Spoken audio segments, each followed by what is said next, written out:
3h10 pelo horário de Brasília. A gente vai continuar repercutindo aqui no AgroTarde sobre o nosso maior parceiro comercial, a China, e o acordo com o Brasil para usar o yuan, a moeda chinesa, nas operações bilaterais. Análise quem faz, então, para a gente é Sérgio Quadros, que é professor do curso de pós-graduação sobre China Contemporânea da PUC de Minas Gerais e também ex-gerente do Banco do Brasil no país asiático, com quem eu vou conversar agora. Boa tarde, bem-vindo, Sérgio. Boa tarde, Simone, e a todos que estão nos assistindo. Prazer tê-lo aqui. Sérgio, como você então analisa essa cooperação aí que a gente falou? Porque, de acordo com o Banco Popular da China, através então de um comunicado, esse acordo vai ajudar empresas e também instituições financeiras chinesas, brasileiras, a realizar transações bilaterais usando a moeda chinesa. Qual a tua avaliação desse acordo? Eu entendo que esse acordo é muito importante para o Brasil e eu não tenho nenhuma dúvida que isso vai ajudar a aumentar o comércio que nós temos com a China. Eu trabalhei por quase uma década no mercado financeiro na China, onde eu fui responsável pela abertura do Banco do Brasil. E desde aquele tempo já se percebia os processos que a China vinha adotando para a internacionalização da sua moeda. Então, a abertura de um centro financeiro, do renminbi aqui no Brasil, do yuan, na verdade, nós até estamos atrasados, porque hoje a China já tem esses mesmos centros financeiros espalhados pelo mundo em mais de 25 países. Só para nós termos uma ideia da abrangência disso, hoje nós temos centros financeiros instalados nos Estados Unidos, no Japão, no Reino Unido, na França, Alemanha, na Rússia, Coreia do Sul, Japão. Então, aqui na América Latina, no Chile, no Peru e agora na Argentina. Então, acho que se trata de uma grande medida adotada principalmente pelas duas autoridades monetárias do Brasil e da China. E, Sérgio, na prática, então, o que pode beneficiar o Brasil a impulsionar aí, quando a gente fala daqui do nosso agro, né, das exportações do agronegócio brasileiro? Pode ser benéfico por agora? Tem um tempo ideal aí até tudo se acomodar? Porque você falou que isso já é fato, está começando, mas eu queria saber de você, esse acordo ele impulsiona as exportações do agro na prática? Veja bem, isso não significa que a moeda chinesa ela vai substituir o dólar. E nem a China pretende que a moeda chinesa assuma essa hegemonia. Na verdade, você vai ter mais uma opção para exportar para a China. E de acordo com as cotações, você vai ver aquela cotação que for mais benéfica para você. Sem sombra de dúvida, isso vai aumentar o comércio para nichos de mercado que o Brasil hoje não alcança. Eu fiz um estudo, um trabalho para o mestrado, uma pesquisa, onde a minha amostra era 60% das empresas que exportavam para a China. Mesmo aquelas que trabalham com commodity, principalmente aquelas principais commodities que exportamos para a China, elas comentaram que elas eram abordadas por empresas chinesas que iriam fazer a negociação em renminbi, em yuan. E por que isso? Esse é um detalhe muito importante, Simone, que precisa ser disseminado no Brasil, porque nós conhecemos um pouco do mercado financeiro na China, mas a China ela tem cotas de exposição em moeda estrangeira também para as empresas. Então, muitas empresas chinesas não têm acesso ao crédito em moeda estrangeira. As empresas maiores, lógicos, que são as maiores compradoras, importadoras ou exportadoras, elas têm acesso ao crédito em linhas, em dólar ou em qualquer outra moeda estrangeira.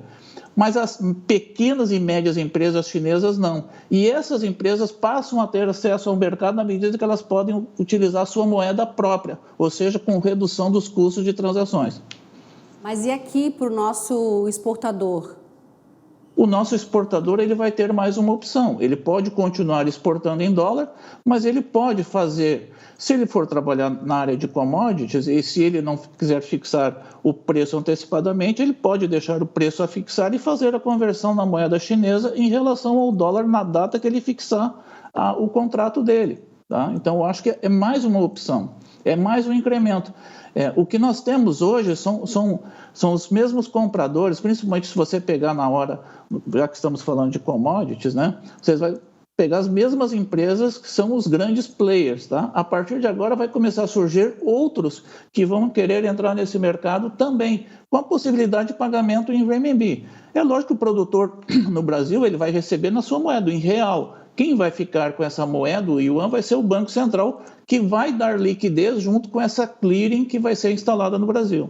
E aí você vai ter acesso, você pode tomar empréstimos, você vai fazer depósitos, você vai poder investir no mercado na China, no mercado de taxa de juros lá, no mercado de bonds. Isso tudo é possível. Eu acho que é uma desmistificação, que nós estamos fazendo em relação a esse mercado que está se abrindo para nós.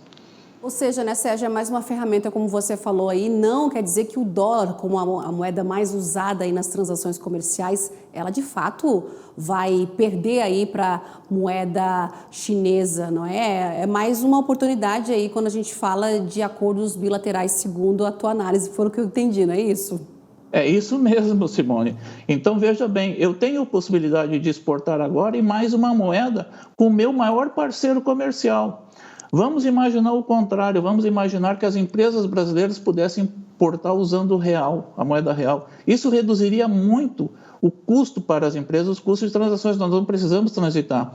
Mas de maneira nenhuma o dólar vai perder a sua hegemonia. Esse é um passo que vai ser feito gradualmente, mas é muito importante para o Brasil, porque na minha experiência, no meu tempo que eu trabalhei no mercado financeiro dentro da China, eu via que várias empresas chinesas queriam importar, mas elas não tinham acesso ao crédito lá na China. Então o que nós vamos ter? Nós vamos ter em determinados nichos de mercado, em determinados produtos, né, nós vamos poder exportar com maior valor agregado e nós vamos ter uma maior competitividade. Tá?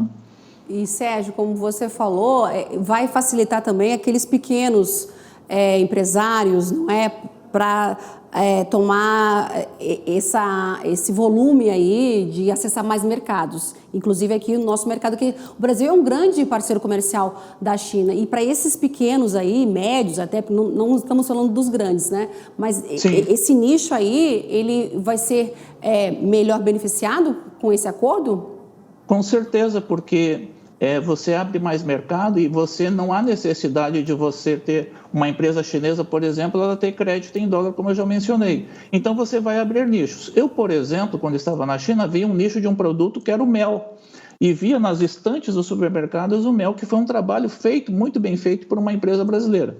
Quando você pensa na China em 1,4 bilhões de pessoas, e se você olhar só para Xangai, por exemplo, que tem 22 milhões de pessoas, você vai ver muitas empresas que a capacidade, né, a escala de produção, ela pode atingir uma cidade desse tamanho ou talvez até um bairro desse tamanho, mas ela não vai perder a oportunidade de colocar seu produto lá, tá? Porque ela vai poder exportar. E aí, se for feito um trabalho junto com o governo, principalmente com a Apex, que é o órgão que faz a divulgação das nossas exportações, nós já podemos aumentar. Você veja bem, hoje na China você encontra vários produtos do Chile, você encontra vários produtos do Peru, eu tive a oportunidade de consumir, e não era em larga escala, não é como você tem que fazer com o minério de ferro, com o petróleo, com a soja.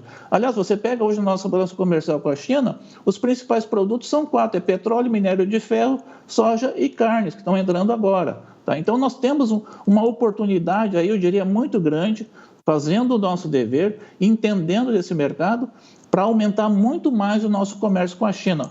Eu vi que a corrente do ano passado, né, ela chegou a 150 bilhões, 90 bilhões de exportação e 60 bilhões de importação, dando aí um superávit de 30 bilhões. Eu diria que nós podemos incrementar nos 3 primeiros anos em torno de 10% nessa corrente de comércio. Certo. Sérgio, para a gente já ir encerrando aqui a nossa conversa, o presidente Lula, ele deve ir no mês que vem aí para a China, né? Como a gente falou aqui, nosso maior parceiro comercial aí. Agora, as relações econômicas, então, você acredita que devem ser estreitadas? Pelo menos é essa aí a intenção do Brasil. Qual a sua visão? Podem vir mais investimentos aí depois da abertura da economia chinesa pós-Covid? Eu penso que sim, eu acredito que sim, até porque nós temos que usar o pragmatismo nas nossas relações. Até hoje o Brasil não foi signatário do projeto que tem mais de 150 países participando, que é o chamado projeto Belt and Road Initiative, a Rota da Seda, que são os investimentos chineses que a China está fazendo pelo mundo. Então, veja bem, até o nosso acordo de swap, o swap do real para o renminbi, foi feito em 2013 e não foi renovado em 2016. Então, eu diria que nessa corrida para alcançar o mercado chinês, nós estamos muito atrás. E nós temos muitas ferramentas, como você mesmo citou, para aumentar esse comércio. Então, eu acredito que esse vai ser um grande passo, um grande movimento. Eu diria que um dos principais movimentos que o Brasil fez com a China nos últimos tempos, tá? Porque nos últimos tempos, o que nós fez? A importação, aumentar nichos, né, como os frigoríficos para exportação de carne, ou então a exportação de melão. Não, a partir de agora, nós entramos num outro tipo de arcabouço de produtos que nós podemos exportar. Então, eu acredito que a relação com a China, ela vai melhorar bastante, muito.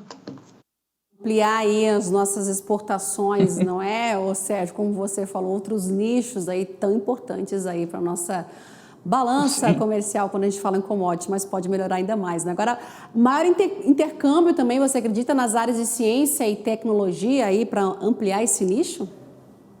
Eu acredito que sim, e aí o Brasil precisa fazer o seu dever de casa e dizer para a China o que ele quer, né? Porque hoje o que acontece com o nosso mercado é que nós focamos muito em commodities. Na medida em que a gente estabelecer essa relação, nós podemos fazer projetos em joint ventures com empresas chinesas. E eu até diria para você o seguinte, Simone, na década de 2010 eu era muito procurado, nos anos 2010, 2012, 13, 14, era muito procurado por empresas chinesas que queriam fazer joint ventures no Brasil e não encontravam um parceiro, né? E eu acho que isso abre caminho para nós fazermos de forma inteligente, ou seja, uma parceria com as empresas chinesas, né? Ao invés do chinês, ele vir aqui se instalar, às vezes, sozinho, não, faz uma parceria com uma empresa chinesa, há uma troca de tecnologia e desenvolvimento para ambos os lados. Até porque o mercado na América Latina, especialmente no Brasil, ele é interessante na medida em que o Brasil fornece recursos, né, para a China, né? Mas a China também está de olho nesse mercado de consumo do Brasil. E temos aí algumas competições muito interessantes no varejo. E cada vez mais a China vai colocar os olhos para a América Latina e principalmente o Brasil, que é um mercado gigantesco. Vamos aqui do AgroMais ficar de olho aí nessa parceria Brasil e China, não é mesmo? Sérgio, muito obrigada pela tua participação, por essa nossa conversa aqui no AgroTarde. Eu conversei com o Sérgio Quadros, que é professor da PUC Minas Gerais e também que foi ex-gerente aí do Banco do Brasil lá no país asiático. Mais uma vez, muito obrigada e até uma próxima oportunidade aqui para a gente falar mais de China. Eu que agradeço a oportunidade, Simone. Uma boa tarde.